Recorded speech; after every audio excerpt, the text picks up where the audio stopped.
a fun thing for everyone, which I think is super important. I do think it's important because we've kind of got the world stacked against us in terms of the automotive world, where obviously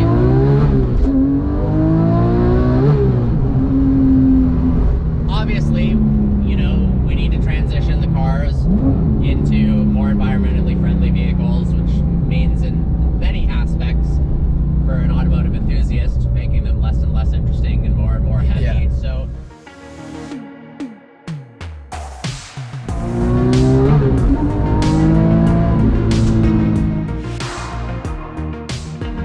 I am here with Mr. Virgin himself.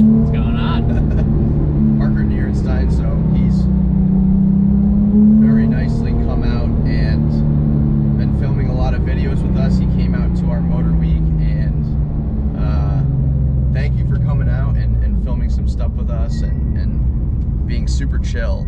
I think that's kind of one of the biggest things that you and I that I've mentioned to you is how easy you are to work with, you know? Well, thank you. No, thank you for inviting me out. I've been having a blast and getting to experience. I've never been to Rhode Island, and the car shows that you guys have created are actually incredible. Especially considering that you've only been doing it for 3 years. But even if you had been doing it for 50 years, the setup is pretty impressive. Yeah. The locations are cool, the car selection's amazing, everyone that I've met has been awesome. And thank you for letting me drive some of your epic cars, this included. This is pretty crazy. Well, I think we've been having a lot of fun with this car. We took this out on our Tour d'Elegance on Saturday, and it was in the pouring rain, so it was kind of tough to kind of see what the car could do. But that's what's kind of the cool thing about the Audrain collection and the Audrain Museum is we are really involved with the community, and we really drive our cars. I mean, it's a really, obviously the collection is massive, but the fact that we share these cars with the public and we bring them out to events and we bring them to Cars and Coffee, and that's what it's all about, you know? Yeah, I mean, seeing Jay Leno rip around a 300 SL in the pouring rain was pretty cool.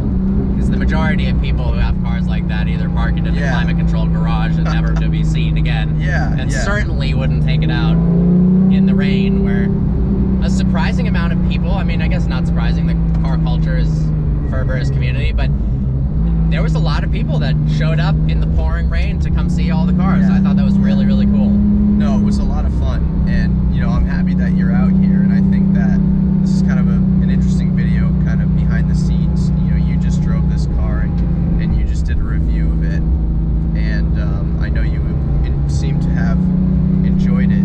Yeah, I love this thing. So for those who have been watching you and maybe don't know you on a personal sense, the first question that I would have to ask is, how did you get the name Vehicle Virgins? It's a good question. So originally, the concept of Vehicle Virgins, I was in high school. I was a senior in high school, and because I was always reading magazines and was the guy who was kind of weirdly obsessed with cars, I mean, to the point where people would be like, all right, dude, like, are you just gonna date cars, or like, you're gonna get married to cars, what's good? Watching Top Gear, so on and so forth. And so I wanted to inform people, because my first car, which I'm very blessed to have gotten, was a 2006 3 Series BMW. Cool. Which at the time was like a $15,000 car. But because it was a BMW, people thought that I had this like $80,000 car.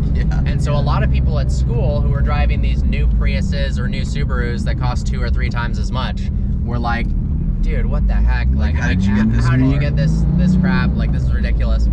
So I realized that a lot of people didn't know the power of depreciation. So it kind of had me thinking, all right, so what about, what's the best car could you get for $5,000 or $10,000? Or what's the best car under 10 grand that's reliable, or that's the most fun as a sports car?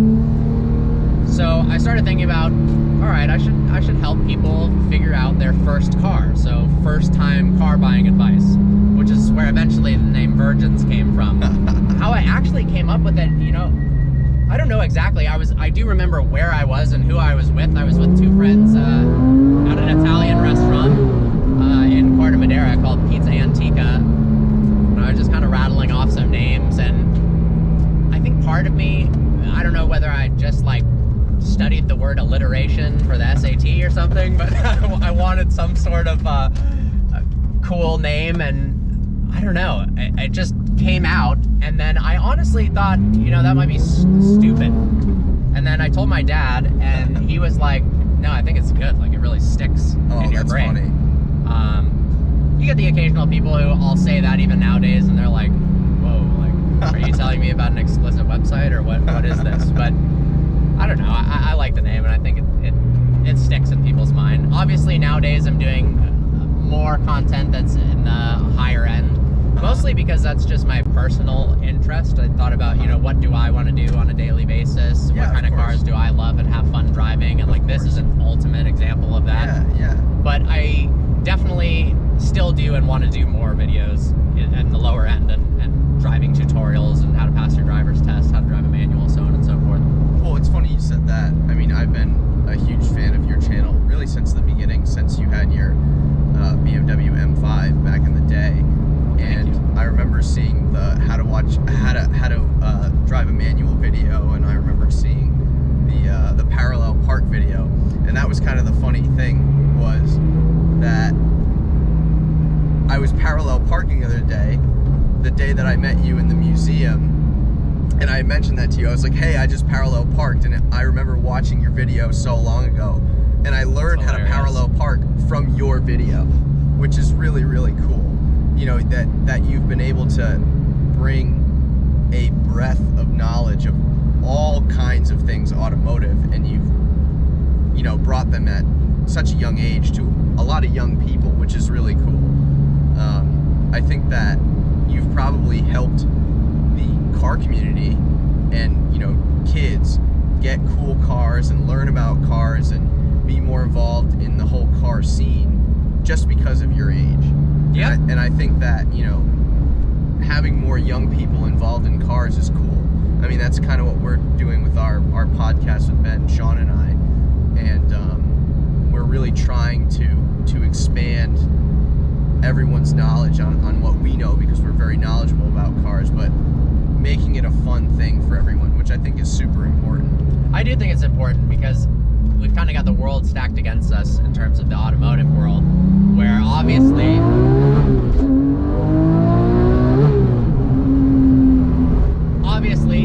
you know, we need to transition the cars into more environmentally friendly vehicles, which means in many aspects for an automotive enthusiast, making them less and less interesting and more heavy. Yeah. So to get younger people into cars that aren't already in a world that's increasingly becoming maybe not quite as exciting, could be challenging. And you know, you see all these super passionate older gentlemen at the Pebble Beach Concours, and yesterday with their beautiful Duesenbergs and cars from the 1910s, 20s, and 30s.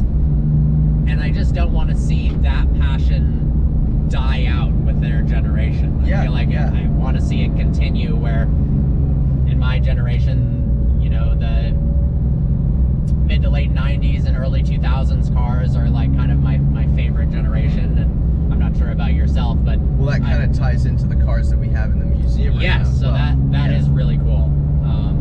I think you guys are doing a great job at bringing in younger people. I mean, especially with the tour, getting to see the cars driven out on the road, curating automotive exhibits that are a little bit newer cars. It doesn't have to be brand new cars. Yeah. And then having you and some younger people involved in the production and creation of the videos is a smart idea. Well, it's a lot of fun.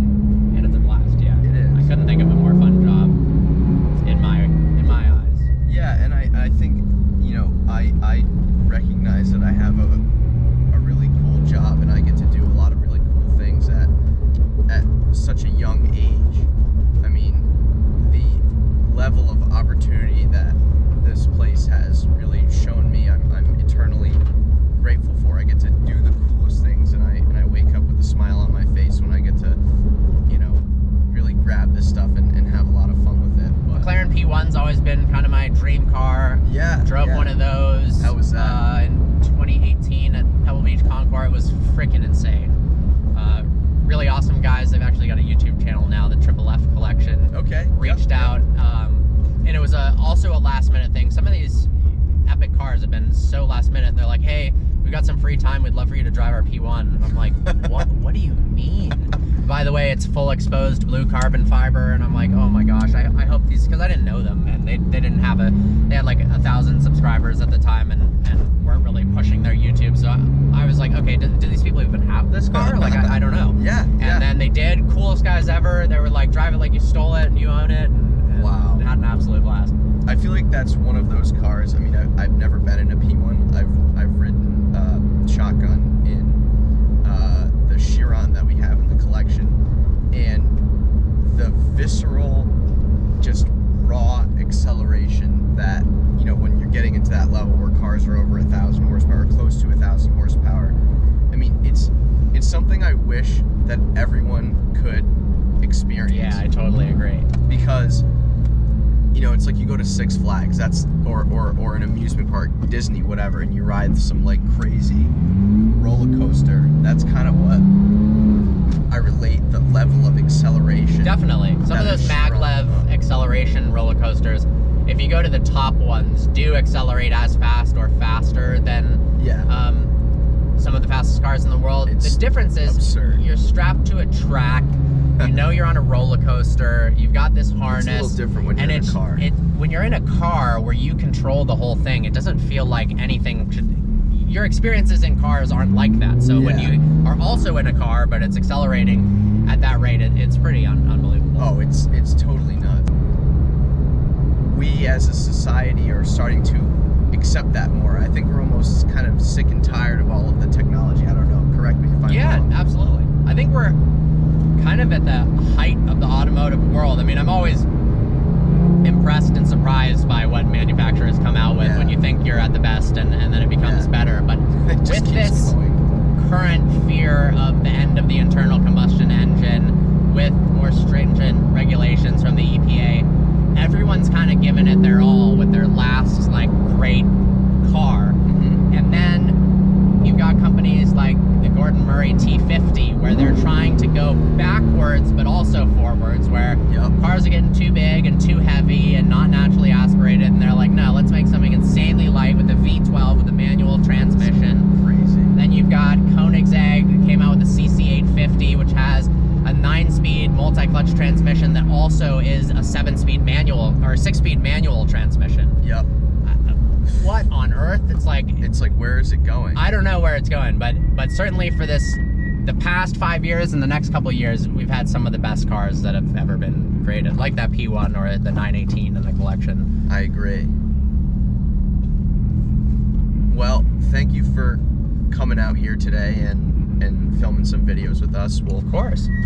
If you want to follow our Instagram, it's driver's seat with ABS. I'll put it right here. Make sure to follow Parker's YouTube and his Instagram at Vehicle Virgins. So I hope you enjoyed this video. Please like and subscribe. We have plenty of more content coming your way. We'll catch you in the next one.